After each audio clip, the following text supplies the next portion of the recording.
Buhay po ba sila? Ate, buhay sila? Buhay. Wala lang. So, yun ang isang ano dyan na ang Espiritu Santo, para malaman mo, no, na nasa iyo pa rin, diretso lang dapat, hinga ka lang ng hinga dapat. Tama? Palagi ka nakakabit sa Panginoong Diyos, nandoon ka. In short, kung ang Panginoon sa Kristo ay ang ulo, anong trabaho ng ulo? Nakakita, nakarinig, nakakaamoy, at dito pumapasok ang hilinga. Saan tayo nandyan? Wala tayo sa ulo, nandito tayo sa... Para magtuloy ang para magtuloy ang hilinga, ang Espiritu Santo, kailangan nakakabit yung katawan sa... Tama? Yan ang dahilan kung bakit nung araw, para patayin ng isang tao, pinupugutan ng ulo. Tama naman po yun. Dahil pag pinagutan mo ng ulo, hindi ka siya makakahinga, mamamatay siya. Ganun po kaya tinatapugutan ng ulo, ibig sabihin kamatayan po. Mawawala na pag nawala ng ulo. So lahat ng walang Kristo talaga mga kapatid, hindi mo pwedeng nasa sayo ang Espiritu Santo. Sasabi mo lang na ikaw ay may Espiritu Santo kapag nakakabit ka sa ulo. At pag nakakabit sa ulo, kailangan consistent yun. Dahil sa isang iglap na mawala ka riyan, wala na. Emergency lumabas. Wala siyang sasakyan mo niyan mga kapatid. Kaya nga, sa totoo lang mga kapatid, parang tatawa lang tayo, pero wag na wag ninyong gagawin na kahit isang segundo mawalay kayo sa pinanggagalingan ng Espiritu. Ano man ang mangyari? Kaya nga sabi ni Paul, napasan yun? I think sa aklat ng Roman, sabi, kamatayan, sa hirap, sa kagutuman, di ba? Lahat, sino ang makapaghiwalay sa akin? Kay Kristo, sabi niya gano'n, wala. Minsan nakalulungkot lang, siyempre, iba natin mga babae, makikita mo, nasa kanila daw si Kristo, ang ginagawa ay nandun sa sabungan, nandun sa kasino, napunta si Kristo, nasa ganito, nandun sa ganon. Minsan nakalulungkot, hindi mo naman sila pwedeng at magagalit pa sa'yo. Pero sa obserbasyon, obserbahin mo sarili mo. Sabi nga, dito ko tatapos sabi ni Paul,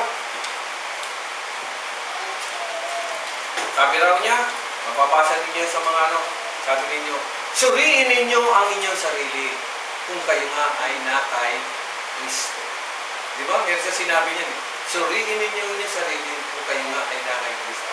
Pagkatang sabi niya rito, kami ginawang bayan ng Diyos, namatay na silang lahat, nakakamit pa rin sila. Amen? Kayo ngayon, ginawa dahil ibinilan na kayo, kahit kayo mga hindi. Ang totoo niyan, yung Espiritu Santo ang pinagkaloob sa amin, Espiritu Santo ang pinagkaloob sa inyo. Parehas na yan. Kaya anuman ang ninyo, wag kayong mawawala sa Panginoon. Amen. Para mo yan, yung consistency, para alam mo yung sarili mo, sa diretso ka lang.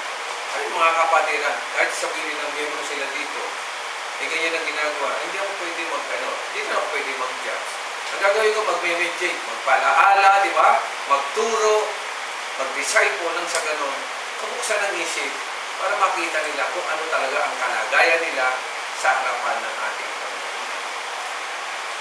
Kailan tayo nagko-communion? Nakakapag-communion ka lang kapag ikaw ay narito kasama ng katawan. Yan, darako tayo ngayon. Kaya tayo manalangin, dakilang Diyos. Maraming salamat sa pagkakataon. Muli, narito pa rin ang iyong mga anak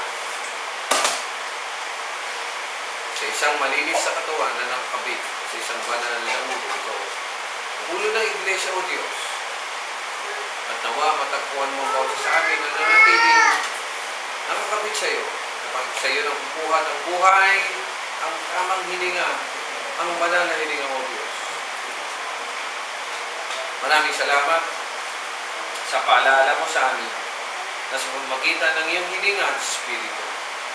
Taglay namin ngayon ang biyayang ito hanggang sa wakas. Bless mo, Panginoon, Ang bawat isa sa amin, linisin mo kami puso bago kami kumain at uminom sa tinapay at sa araw ito. Sapagkat ito, ang nagpapaalala sa amin, sabi niya, gawin ninyo ito bilang pag-alala sa amin. Tuwing kakain tayo sa tinapay, pinapahayag natin na namatay na ang Panginoon Kristo para sa atin upang kayo mabuhay sa isang bagong buhay. Tinubos tayo sa kasalanan sa pamagitan ng kanyang banal na dugo.